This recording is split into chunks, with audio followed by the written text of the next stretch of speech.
Alors,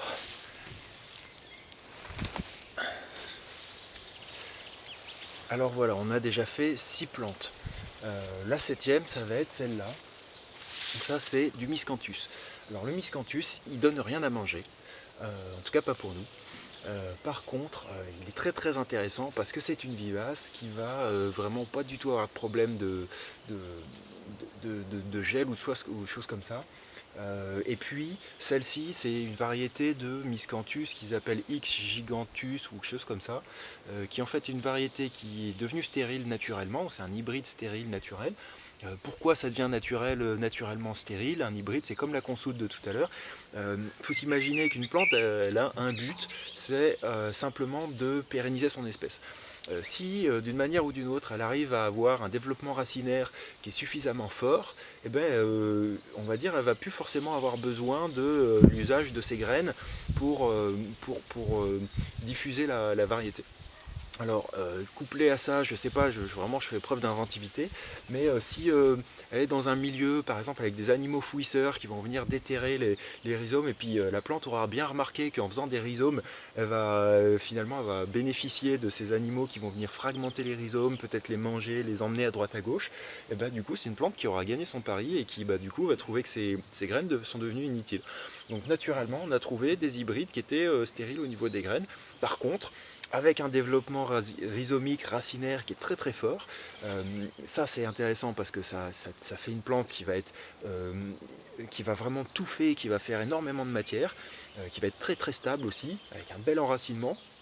Et puis bon, ce qui est intéressant, c'est que ça n'en met pas partout chez les voisins, comme les herbes de la pampa, là ça pourrait, parce que ça c'est des graminées. Hein, vous voyez qu'en fait ça, c'est un pied qui a été mis l'année dernière, donc c'est un petit bout de rhizome qu'on peut acheter. Il y a des gens ici qui font ça pas très très loin de chez moi, ils vendent 1 € le rhizome.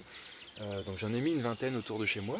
Et puis voilà, ça c'est un rhizome de l'année dernière. L'année dernière j'ai eu une ou deux tiges qui faisaient la moitié de la hauteur. Et puis là on n'a pas fini de les voir se développer. Elles font déjà quasiment 2 mètres tout en haut là. Euh, et puis vous voyez là il y a déjà 5 branches. Au bout de 3 4 ans, vraiment c'est là où on a le développement maximum. Ça fait 3 4 mètres de hauteur maximum. Donc énormément de matière parce que comme ça verticalise, par rapport au mètre carré ça fait beaucoup de matière. Et puis ce qui est intéressant, c'est qu'à terme, ça va faire une belle haie. Ça produit une haie brise-vent assez intéressante parce que ça, comme c'est assez souple, ça ne va pas non plus créer de turbulence, ça va absorber le vent. Ça permet à pas mal d'insectes et d'oiseaux de s'abriter pendant l'hiver. Et puis au printemps, quand les fans seront bien sèches et que ça aura passé l'hiver, on aura bénéficié de la protection du vent. Clac, on va couper et on va laisser les nouvelles branches apparaître, les nouvelles tiges apparaître. Et en fait, on va pouvoir se servir de cette matière-là. Alors pas au printemps parce que il faut laisser la terre réchauffer un petit peu. Normalement, le printemps, c'est là où il n'y a pas énormément de litière sur le sol. Par contre, on va pouvoir la mettre de côté, éventuellement s'en servir comme litière pour les animaux, parce que à l'intérieur de la tige, on a une petite mousse qui est assez intéressante. Je pense aussi assez intuitivement que ça doit être un matériau d'isolation pour remplacer le chanvre par exemple, qui doit être assez intéressant aussi, puisqu'on a cette petite mousse qui est là et qui du coup rend la tige incompressible. Euh, et puis une fois qu'elle aura déjà servi pour les animaux, ça peut absorber pas mal d'urine et choses comme ça. Du coup, on va pouvoir s'en servir après comme paillage. Euh, voilà, une plante assez intéressante, mais même si elle produit rien à manger, ce qui est vraiment bien avec celle-là, c'est qu'on s'en occupe pas une fois qu'elle est en place. Et puis on va simplement pouvoir la reproduire en fragmentant les petits rhizomes comme la consoude, en prenant des bouts à peu près de la taille du pouce. Ça ressemble un petit peu au gingembre, hein. Et puis en mettant ça à droite à gauche, on va avoir plein de nouveaux plants qui vont apparaître.